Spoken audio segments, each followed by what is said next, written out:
네, 안녕하세요. 산 1번지 부북 리뷰입니다. 오늘은 당신은 모르고 부자들만 아는 부의 열쇠, 당신은 모르고 부자들만 아는 부의 열쇠라는 제목으로 부자들의 음모 로버트 기요사키 이 책 리뷰해 보도록 하겠습니다. 부자 아빠 기요사키가 말하는 부자들의 음모 책이 여기죠. 그리고 꼭지로는요. 당신은 모르고 부자들만 아는 부의 열쇠, 그리고 자본 이득이 아닌 현금 흐름에 투자하라. 그리고 블루마블 게임. 부루마블이죠. 다들 한 번씩 해보셨을 거예요. 아니면은 자기 애들이 이제 하는 거 이제 보셨을 수도 있고요. 그 다음에 자본 이득과 현금 흐름의 차이를 모르느냐, 이렇게 이 네 꼭지를 기준으로 해가지고 오늘 부분 리뷰 진행해 보도록 하겠습니다. 좋아요와 구독을 눌러주세요. 이 표시가 이제 좋아요 표시고요. 이 표시가 구독 표시입니다. 좋아요와 구독을 눌러주시면은 큰 힘이 됩니다. 내용 보겠습니다. 당신은 모르고 부자들만 아는 부의 열쇠. 방구석에 돈을 묻어두어서는 결코 부자가 될 수 없다. 근데 그런 분도 계시는 것 같아요. 그러니까 돈을 어디 투자하다가 이러면 어떡하지? 이렇게 해서 하나 투자를 안 하시는 분이 있다. 이런 분들 어떤 거냐면 그냥 집에서 돈을 이제 모아두고 계시고 이제 그렇다는 거죠. 근데 로버트 기요사키는 그렇게 해서는 결코 부자가 될 수 없다. 투자든 뭐든 굴려야 되죠. 그래서 투자를 안 할 수 없게, 돈을 굴리지 않을 수 없게, 경제 활동을 열심히 하지 않을 수 없게 만드는 게 지금 현대 사회 화폐 경제 시스템 구조입니다. 돈의 가치가 지속적으로 떨어지고 있어요. 그래서 방구석에 돈을 묻어두면요, 돈이요, 화폐 가치가 계속 지속해서 떨어져가지고 손해를 입습니다. 지는 게임을 하시는 거예요. 그럼 투자하다가 그때 이러면 또 어떻게? 그러니까 이제 제대로 해야 되죠. 제대로 투자해야 되죠. 제대로 투자하게끔 이제 시스템 자체가 사람 하나하나를 이렇게 쪼고 있는 거예요. 딱따구리처럼 이렇게 쪼고 있는 거예요. 빨리빨리 가서 투자해. 제대로 투자해. 너 방구석에 돈 묻어두면은 너 이제 패배하는 거야. 지는 거야. 이렇게 하는 기본적인 시스템입니다. 이거를 이제 이해하셔야 돼요. 그리고 방구석에 묻어놓는 것보다 더 나쁜 선택은 은행에 묻어놓는 것이다. 이제 기요사키 주장이죠. 근데 은행에다가 묻어두면은 그래도 이자는 나오죠. 방구석에 묻어두는 것보다. 하여튼 기요사키는 이렇게 주장하고 있습니다. 부자들은 돈을 현금 흐름 자산에 투자한다. 이제 이게 오늘의 핵심적인 주제죠. 부자들은 돈을 현금 흐름 자산에 투자한다. 근데 지금까지 현금 흐름, 요 말을 한 번도 못 들으신 분이 계실 거예요. 현금 흐름. 현금 흐름이 뭐야, 이거예요? 부자들은 이거에 대해서 다 알고 있습니다. 현금 흐름이 무엇인지에 대해서. 그래서 부자들은 돈을 현금 흐름 자산에 투자한다. 현금 흐름 자산이 그럼 뭘까? 어떤 소리일까? 요거에 대해서 궁금해 하시면서 이 부분 리뷰 강의 계속해서 시청하시면 되겠습니다. 이것이 부자들만이 아는 부의 열쇠다. 이렇게 얘기를 하고 있죠. 이게 부자들만 아는 거다. 처음 들으신 분도 계실 거예요. 이제 오늘 이제 배우시는 거예요. 현금 흐름 자산이 뭔지. 부자가 되기 위해서는 본래의 가치가 그대로 유지되면서 일정한 소득을 제공하고 또한 보세요. 부자가 되기 위해서는 본래의 가치가 그대로 유지되면서도 가치가 유지돼야 된다. 그 다음에 일정한 소득을 제공해야 된다. 또한 인플레이션에 따라서 가치도 계속 올라가야 하는 자산에 돈을 쓸 줄 알아야 한다. 이 얘기를 하고 있는 거죠. 그러면 부자가 되기 위해서는 어디다 돈을 써야 된다. 여기다 돈을 투자해야 된다. 이렇게 하면서 가치가 유지되고 소득을 제공하고 인플레이션을 해치하고 요 해치가 방어한다는 얘기예요. 요 세 개 정도 조건이 이제 갖춰지는 자산에다 투자해야 된다. 그러면서 이제 인플레이션을 한 번 더 설명하고 있어요. 시간이 가면서 가치가 떨어지면 안 된다. 그 옆에 요 사진은 이제 벤츠차죠. 세계 최고의 이제 브랜드라고 할 수 있는 자동차 브랜드라고 할 수 있는 벤츠차인데요. 차로서는 이제 벤츠차가 가장 유리한 브랜드인 이유는 이제 최초의 자동차이기 때문에, 최초의 자동차 브랜드이기 때문에 유리합니다, 벤츠가. 그리고 고급 차로 지금 유명하죠. 근데 이 차를, 돈이 있을 때 이 차를 사는 게 과연 유리할까요? 보기에는 멋있죠? 유리할까요? 그 생각을 또 한번 하면서 봐보세요. 집, 돈, 차 어느 걸 집어드는 사람이 이길까? 지금 바로 앞에서 로버트 키요사키가 돈을 들고 있으면 패배한다고 그랬잖아요. 돈을 들고 있으면. 그렇죠? 돈을 묻어 두어서는 결코 부자가 될 수 없다. 그 다음에 이제 그 다음에 이제 집을 이제 생각해 볼 수 있고, 차 생각해 볼 수 있고. 근데 요 이제 그래프를 보시면은요, 차는 시간이 갈수록 가치가 떨어져요. 그리고 나중에는 그 수리비가 더 많이 들어요. 그 손해야. 그래서 그래프가 아래로 뭐 뚫고 나가 버리죠. 돈은 인플레이션이 있다는 거예요. 인플레이션이 있어가지고 돈을 쥐고 있으면은 계속해서 가치가 떨어져요.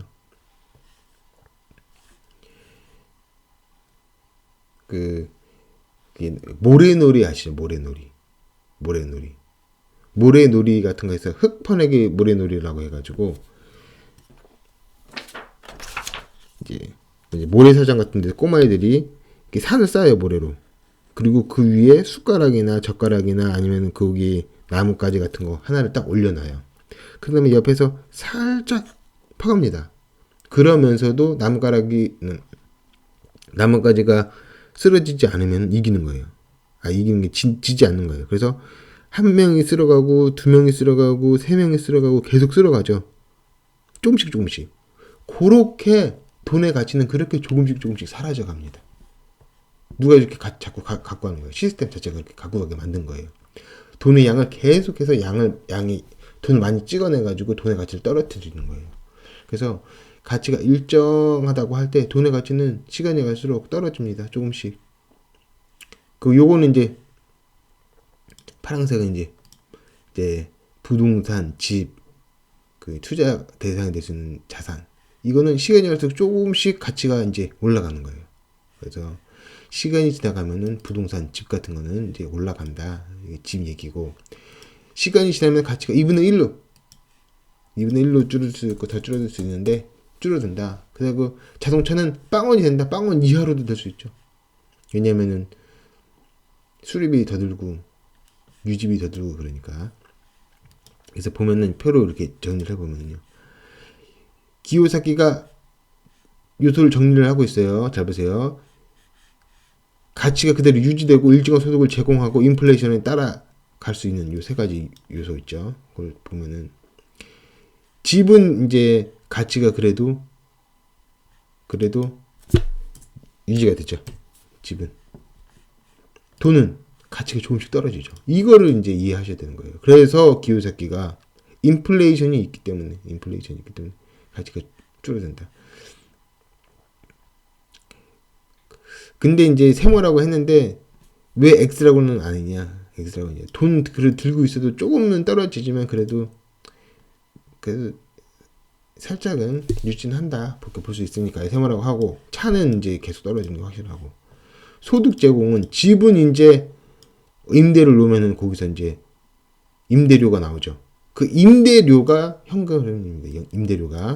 임대료가 현금 흐름이에요. 그래서 집은 자기가 살면은 돈이 나오지 않지만은 누구한테 임대를 주면 돈이 나오죠. 그 소득 제공을 할 수가 있다. 돈은 소득 제공이 좀 어렵죠. 어렵고 돈 자체만 들고 있으면 뭐 그게 되는 게 아니고. 그리고 차는 소득 제공이 할 수는 있겠죠. 뭐 고급차 같은 건 뭐 임대를 한다는 얘기가 있어요. 그리고 인플레이션 방어, 집은 가치가 올라감에 따라서 지속적으로 같이 올라가죠. 돈은 인플레이션 이제 방어가 안 되니까 계속 이제 돈의 가치가 떨어지고, 그 차는 인플레이션 방어 이게 또 안 되고. 그래서 돈이라고 하는 것이 지속적으로 가치가 떨어진다는 사실, 인플레이션 이거에 대한 확실한 이해, 명확한 이해, 흔들리지 않는 이해가 있으면은 많은 거를 할 수 있습니다. 그래서 저희 부분 리뷰에서는 인플레이션에 대해서 지속적으로 이야기하고 있어요. 인플레이션에 대해서. 잘 보세요. 지금 50원으로 새우깡 얼마를 살 수 있을까? 1971년에 출시된 새우깡의 벤천사, 가격도 50원에서 1000원까지 올랐다. 그러니까 옛날에 71년도에는 가격이 50원이었다는 거예요. 최근에는 1000원이 됐다. 가격이 20배가 올랐다. 그럼 돈의 가치는 또 그만큼 떨어졌다는 거죠. 지금 50원으로 새우깡 얼마나 사 먹을 수 있을까요? 요거에 한 20분의 1 사니까 요거 한 3, 4개, 4, 5개 이렇게 사 먹을 수밖에 없겠죠. 그래서 화폐 가치는 지속적으로 하락한다. 요게 같은 말이에요. 과자 가격은 지속적으로 상승한다. 그렇다면은 이제 봐보세요. 부동산은 어떻게 될까? 과자 가격이 지속적으로 상승하는 것처럼 부동산 가격도 지속적으로 상승합니다. 왜냐? 화폐 가치가 지속적으로 하락을 하니까 돈을 더 많이 줘야지 그걸 살 수 있죠. 이제 이해가 되세요? 비트코인도 마찬가지예요. 비트코인이 이제 가상 화폐라고 하는데, 화폐라고 하면은 경제 시스템, 현대 경제 시스템에 맞기 위해서는 화폐 가치가 지속적으로 하락을 해야 돼요. 그런데 지난 몇 년간 보면은 비트코인 가격이 많이 상승을 했잖아요. 화폐 가격이 상승한다는 것 자체가 즉 현대 시스템이라는 게 안 맞다 이거예요. 말만 화폐지 화폐가 아니다. 이제 저희 어머니가 좀 유머 감각이 있으시다고 해야 되나?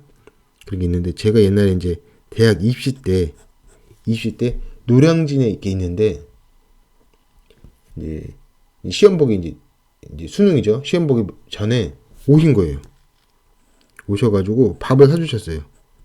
영양 보충을 하라고. 근데 저는 이제 그때 이제 공부를 하다가 윤리 과목 같은 거 있잖아요. 윤리 과목 같은 거.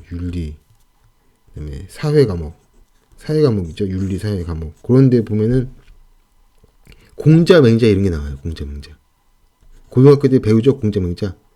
거기서 한 발짝 더 들어가면 이제 묵자 같은 사람이 있다라는 걸 이제 또 배워요. 묵자.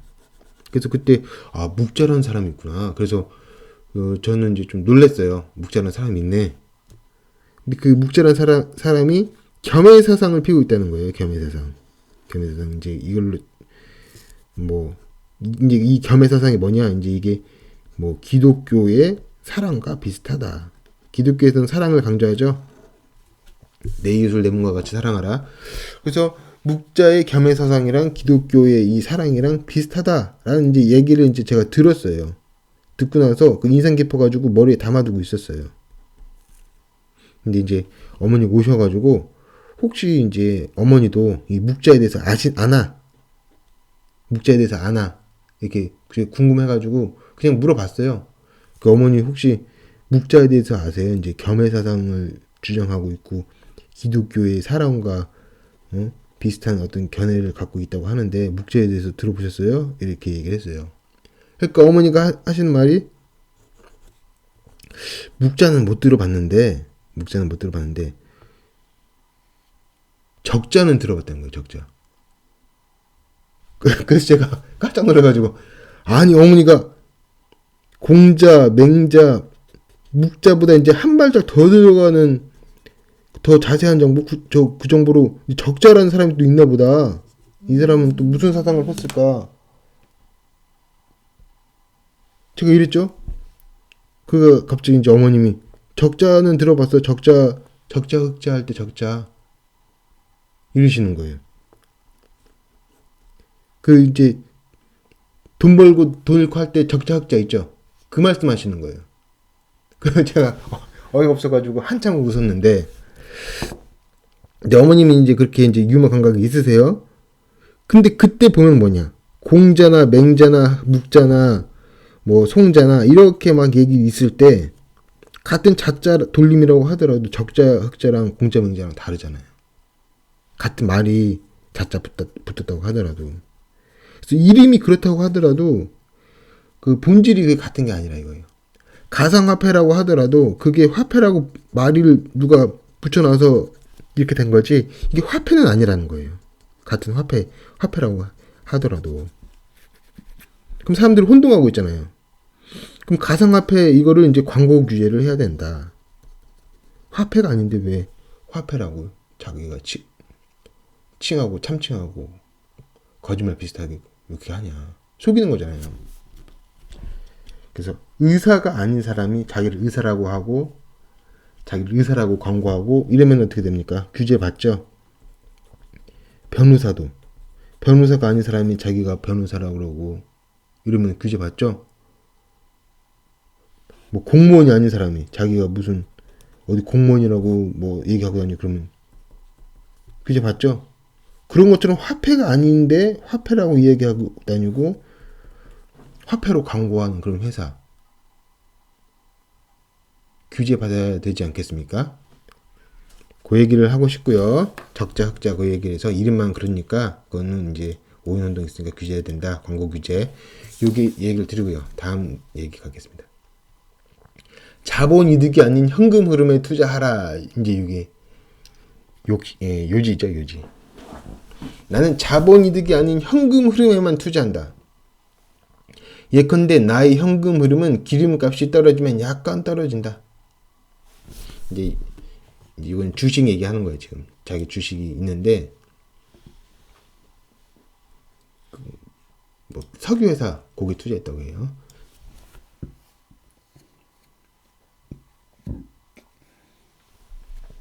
그럼에도 여전히 튼튼하다. 매 분기마다 배당금을 받기 때문이다. 이 배당금이 바로 이제 배당금이 바로 현금 흐름입니다. 배당금 주기적으로 계속해서 나오는 돈. 배당금 그다음에 부동산 투자도 마찬가지다. 이제 얘기를 하고 있어요. 여기서 이제 집중을 해서 더 보셔야 돼요. 나는 현금 흐름을 확보할 수 있는 부동산에 투자한다. 현금 흐름 무슨 말이냐? 현금 흐름이 배당금 임대료예요. 투자한다는 뜻이다. 매달 임대료를 받을 수 있는 곳에 투자한다는 뜻이다. 그러면은 가만히 있어도 돈이 들어온다. 현재 금융위기로 곤란에 처한 사람들은 한결같이 자본이득에 투자한 사람들이다. 이 자본이득은 뭐냐? 요거는 이제 시세 차익 이렇게 보시면 되겠습니다. 시세 차익.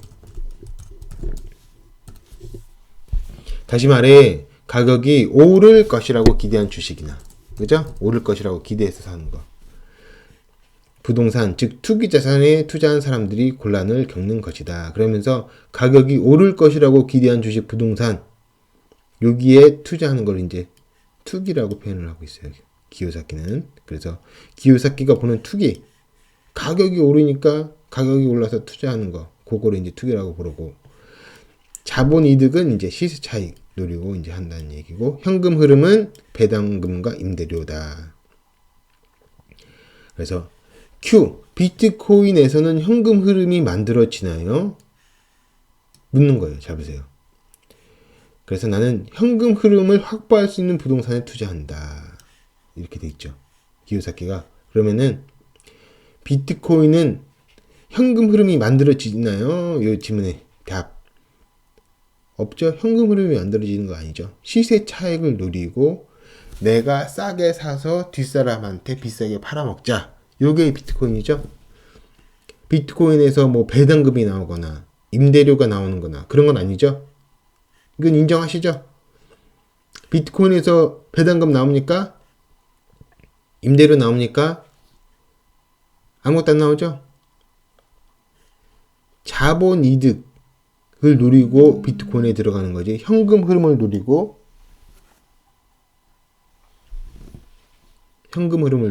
이제 비트코인에 들어간 건 아니다. 요거는 다 인정을 하실 거예요.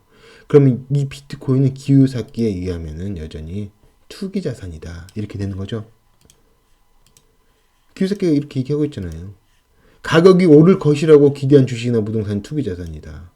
자본 이득에 투자한 사람들. 요게 이제 투기 자산에 투자한 사람들이다. 현금 흐름이 없으면은 투기다. 이렇게 얘기하고 있잖아요. 그죠? 그러면은 이제 보세요. 기본적으로 현금 흐름이 이제 그러면 뭐냐? 그러면 이 기계가 있다고 생각하시면 되는 거예요. 자판기 같은 거. 그래서 목돈을 넣는 거예요. 주식이면 주식, 집이면 집. 목돈을 가지고 어떤 기계를 사신다. 이렇게 생각하시면 돼요. 자판기를 사신다. 이렇게 생각하시면 돼요. 아니면은 소를 사신다. 목돈을 갖고 소나 자판기 이걸 사요. 그런 다음에 거기서 이제 우유가 나오는 거예요. 자판기에서 계속 이제 돈 안 들이고 계속 커피 같은 게 계속 나오는 거예요. 뭐 쓸모가 있는 게 계속 푼돈이. 그게 시간으로 쭉 오랫동안 쌓이면은 그게 많은 거죠. 그래서 푹푹 계속 시간이 지나면서 계속 쌓일 수 있는 푼돈이 배당금이 계속 나오는 거예요.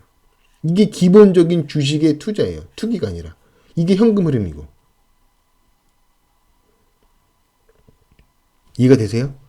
목돈으로 왕창 하나를 사놔요. 그런 다음에 푼돈으로 받아요. 이 푼돈이 현금 흐름인데 이게 쌓이잖아요, 나중에. 그러면은 이 목돈보다 많은 거예요. 시간을 더 기다리는 사람한테 그만큼 혜택을 더 준 거예요. 이해가 되세요? 이게 현금 흐름인 거예요, 이게 기본적으로. 그럼 집도 마찬가지인 거예요. 목돈으로 집을 왕창 사놔요. 그 다음에 임대를 놔요. 그럼 푼돈이죠? 이 푼돈이 모이면은 나중에 이 목돈보다 많아지는 거예요. 그래서 이 푼돈의 이 파란색이 이거보다 더 크죠? 이 푼돈, 배당금의 이 푼돈이 더 크죠? 왜냐면 모이면 더 크다는 얘기예요. 모이면 더 크다. 그래서 요걸 비교를 해서 목돈과 이 푼돈을 비교를 해서 요게 더 크다고 생각했을 때 요 계산을 통해서 투자를 하는 게 바른 투자, 현금 흐름 투자인 거예요. 이해가 되시죠, 이제? 이게 현금 흐름인 거예요, 이게. 이거를 명확하게 이해하셔야 되는 거예요. 그래서, 그래도 잘 모르겠는데? 왜냐면 현금 흐름을 처음 들어보시는 분도 계시니까. 모르겠는데 어떻게 되는 건지. 그러면은, 다 이게 신문 같은 거 이렇게 한번 생각해 보시고, 그 뒤에, 의자 같은 데 뒤에 편하게 이렇게 걸터 앉아가지고 생각을 해보세요. 그리고 요 그림 같은 거 한 번 더 보시면서 생각을 해보세요. 천천히. 여유를 갖고. TV 틀면은 생각이 안 되죠. TV 틀면은. 그래서 책도 덮고 신문도 덮고 한번 생각을 해보세요. 그리고 한 번 더 그 시청을 해도 되고요. 이 현금 흐름 처음 들으시는 분도 많으실 거예요. 그러니 부자들은 이 현금 흐름이라는 말을 다 알고 있습니다. 그리고 투자라는 기본적인 취지 자체가 이런 식으로 간다는 거. 이걸 다 알고 있어요. 그래서 싸게 산 이 목돈 가지고 왕창 산 다음에 거기서 푼돈 배당금을 받고 이 배당금이 나중에 많아져서 이걸 능가한다. 이게 기본적인 이제 취지라는 걸 다 알고 있어요. 집도. 그럼 돈을 보세요. 목돈으로 그냥 쌓아두고 있어요. 그래서 은행에다가 뭐 이자 주면 좀 받을 수 있겠죠. 그렇지만 이제 거의 없다고 보고. 차 같은 거는 뭐 차 산다고 해서 차에서 돈이 나오는 게 아니죠. 푼돈이 아예 없는 거고. 그러면 투자는 차보다 벤츠 이런 거 좋지만 이런 거보다는 이제 요런 거를 들고 있어야 되는 게 맞는 거예요. 합리적인 거예요. 이제 좀 보이시죠?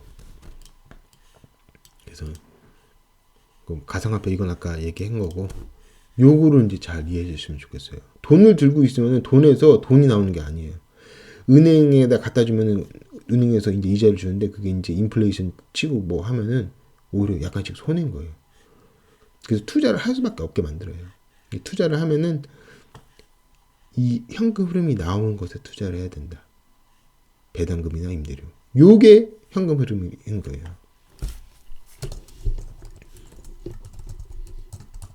배당금과 임대료가 현금 흐름이다. 그래서 다달이 그 마법의 단어 따박따박 주식도 배당금 따박따박 주죠. 임대료도 따박따박 들어오죠. 그거 있잖아요. 마법의 단어. 과장 광고에도 이제 이용되기도 하긴 하는데 그렇게 따박따박 들어와서 그 투자자의 호주머니에 탁탁탁탁 꽂히는 게 그게 이제 현금 흐름인 거예요. 근데 그 꽂히는 그 액수가 목돈보다 나중에 합치면 그게 더 많아지는 거예요. 그래서 그게 이제 투자인 거예요. 기본적인 투자. 이해가 되시죠? 이거는 이제 잘 모른다는 거예요. 사람들이 학교에서 안 가르쳐줘가지고 학교에서 이걸 안 가르쳐줘요. 그래서 이제 자판기라고 보시라. 그래서 투자란 자본이득이란. 그래서 이제 아까 자판기 기계라고 뭐라고 했죠. 주식, 집 이렇게 보시면은 여기서 이제 푼돈이 더 많아지고 나중에 또 요거만 노린 건데 나중에 또 보면은 이거 같이 가격까지 또 높아진다는 거예요. 그래서 현금 흐름이 이 목돈보다 나중에 많아지고 이 목돈 그리고 이 목돈에서 또 목돈으로 다른 사람한테 팔 수가 있죠. 이 시스템을 파는 거예요. 그 사람한테. 근데 이 팔 때 이 사람한테 1,000만 원에 목돈 들였던 건데 1,200만 원에 팔 수 있다는 거예요. 그러니까 추가적으로 자본 이득도 또 누릴 수 있는 거예요. 집 같은 걸 사면은. 그래서 집을 사면은 임대료도 계속 꾸준히 들어오고 시세 차익, 자본 이득도 얻을 수 있다. 좀 보이시죠? 그래서 자판기라고 생각하시면 되는 거예요. 자판기. 소나 자판기. 옛날에는 재산이 소라고 생각했잖아요. 소, 나귀, 말, 양, 닭, 가축. 가축은 걔네들이 새끼를 씻잖아요. 모이를 주면은. 그게 이제 이렇게 현금 흐르는 거예요. 시간이 지나면 새끼를 쳐가지고 새로 뭐 만들어주는 거예요. 그 주식 집 같은 건 이제 늙지 않는 거죠. 걔는 죽지 않고. 또 그 푼돈으로 만들어줘서 이 푼돈을 가지고 모아서 또 하나 살 수 있고. 그리고 요걸 팔면 요걸 또 수익을, 시세 차익을 얻을 수 있고. 근데 일반적으로 사람들은요, 요거만 아는 거예요. 1,000만 원에 사서 1,200만 원에 팔아야지. 그럼 200만 원 벌었다. 요거만 아는 거예요. 요거 이제 자본이득이고. 요거는 다 아는 거예요. 다 아는 거. 근데 부자들이 알고 있는 거는 1,000만 원에 사서 푼돈을 받는데 이 푼돈을 모으면은 1,000만 원보다 더 많이 번다. 그리고 푼돈과 목돈 간의 이 관계. 싸게 사서 더 큰 수익을 얻는다. 요 관계를 가지고 투자가 좋은 투자냐, 나쁜 투자냐, 이걸 판단을 하는 거예요. 이게 그래서 이제 기본적인 핵심 공부. 그래서 요 푼돈이 양이 더 훨씬 많아질 것 같다라는 예측이 되기 때문에 다른 사람이 1,200만 원을 주고서도 사는 거예요. 이해가 되세요? 그래서 기본적인 핵심은 이 푼돈, 현금 흐름인 거예요. 현금 흐름이 자본이익, 시세 차익보다 더 먼저 앞서는 기본적인 골격인 거예요. 근데 비트코인은 그런 게 없잖아요. 비트코인은 현금 흐름이 없잖아요. 근데 가격은 오르잖아요. 그러니까 그게 거품이라는 거예요. 주식이나 집은 현금 흐름이 있잖아요. 배당금이 있잖아요. 임대료가 있잖아요. 이 푼돈이 커질 거라고 기대하기 때문에 지금 주식 가격 있잖아요. 오르는 거고, 집이 있잖아요. 아파트 가격 같은 거 오르는 거고, 그러는 거거든요. 비트코인은 없잖아요. 좀 보이세요? 많은 사람들은 요거만 보고 있어요. 시세 차익. 비트코인은 요거에만 매달려 있는 구조인 거예요. 지속 불가능한 구조. 근데 원래 투자는 푼돈이 투자인 거예요. 푼돈 투자. 푼돈을 먹기 위한 투자. 이 푼돈을 기간을 늘려서 먹으면은 목돈보다 더 많은 수익을 얻을 수 있게 한다. 요건 거예요. 이해가 되시죠? 이거를 모르고 이거를 알고 사람들이 이걸 아는 사람 모르는 사람 갈려져 있다는 거예요. 그다음에 부루마블 게임 얘기를 하고 있어요. 어릴 적 나의 부자 아빠는 우리 형제를 불러 부루마블 게임을 즐겨 했다. 이제 아버지가 이제 부자 아빠는 친구 아빠죠. 나는 이 게임을 통해 현금 흐름과 자본 이득이 어떻게 다른지 배웠다. 이제 이해가 되세요? 자본 흐름과 현금 흐름의 차이를. 현금 흐름은 푼돈 모으는 거예요. 푼돈 모으는 거. 따박따박. 현금 흐름은 따박따박이라고 이해하시면 돼요. 자본 이득은 시세 차이라고 이해하시면 돼요. 보통 사람은 이것만 알죠. 자본 이득. 현금 흐름은 따박따박. 근데 기본적으로 자본 이득, 어떤 사람은 현금 흐름이 더 크게 발생할 거라고 생각해서 더 큰 가격을 주고 그 자판기 시스템을 사는 거예요. 주식 자판기, 아파트 자판기, 부동산 자판기. 예컨대 어떤 도시에 땅을 사서 별장을 지어놓고는 사람들이 한 번 머물 때마다 $10를 받는다. 빌딩을 지으면 한 번 머물 때마다 $50를 받는다. 호텔을 지으면 더 많은 돈을 받는다. 부루마블 게임은 자본 이득을 얻어 이기는 게임이 아니다. 그렇죠? 그래서 이거 확률적으로 걸리는 거잖아요. 이렇게 확률적으로. 확률적으로 이렇게, 이 게임은 다 아시죠? 그 아이들이 하시는 거 보셨을 거예요. 이게 게임이 어떤 게임이냐면 여기서 땅을 사요. 그리고 땅을 사서 그 땅 위에 세 가지를 지을 수 있어요. 별장, 호텔, 빌딩. 호텔이 제일 좋고요. 별장이 제일 나쁘고요. 근데 호텔을 지으면은 호텔을 지을 때 수익률이 좋은 것도 있고 빌딩이 지을 때 수익률이 더 좋은 것도 있거든요. 근데 수익률이 좋은 거를 많이 사놓으면은 수익률이 나쁜 거를 많이 사는 사람한테 그 수익률에서 이기죠. 그럼 계속 돌다 보면은 수익률 좋게 구성한 사람이 이기는 거예요. 그 현금 흐름을 효율적으로 세팅해 놓은 사람이 이기는 거예요. 그거를 이제 배울 수 있다고 지금 기요사키가 말하고 있는 거예요. 그래서 부루마블은 자본 이득을 얻어 이기는 게임이 아니다. 뭐 사서 누구한테 더 비싸게 팔고 이게 아니에요. 임대료를 계속 받아서 다른 사람이 걸릴 때 거기서 임대료 계속 받아서 근데 그 임대료가 내가 들어간 돈에 비해서 효율적이어야 되는 거죠. 그러면 이제 이긴다는 거예요. 근데 이제 부루마블은 이제 서울이 워낙에 임팩트가 너무 세가지고 서울 사면 거의 이기죠. 이렇게. 이제 그리고 부루마블 먼저 있었다고 하기도 하는 이제 모노폴리 게임, 요것도 이제 있습니다. 그래서 자본 이득과 현금 흐름의 차이를 모르느냐 아느냐, 이게 이제 중요하다. 그 지금 배우셨죠? 자본 이득만 사람들은 다 알고 있어요. 1,000원에 사서 1,200원에 팔았어. 뭐 10,000원에 사서 20,000원에 팔았어. 그런 얘기가 있죠.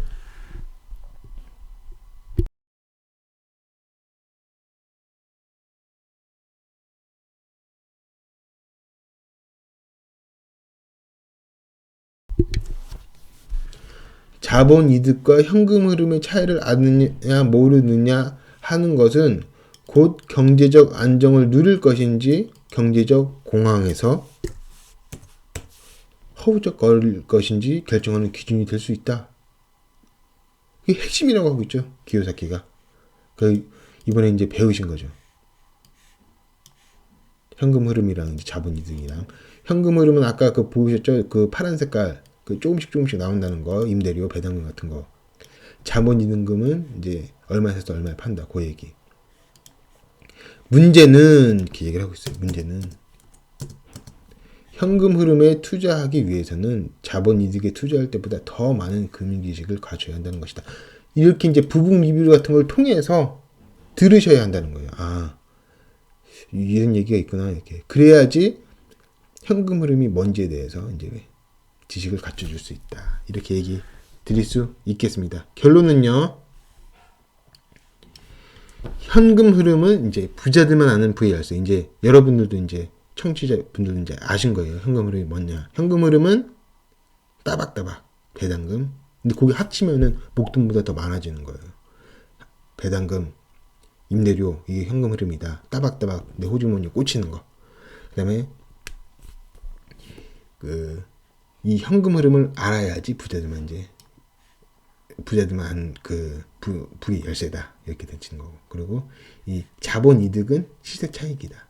시세 차익 같은 거는 사람들이 다 알고 있는 거다. 현금 흐름이 알아야 되고, 현금 흐름을 기준으로 해서 그 시세 차익도 이제 형성되는 거다. 어떤 사람은 현금 흐름이 더 많을 거라고 예상하고, 어떤 사람은 현금 흐름이 더 적을 거라고 예상하죠. 그러면 적을 거라고 예상한 사람이 많을 거라고 예상한 사람한테 비싸게 팔 수 있는 거예요.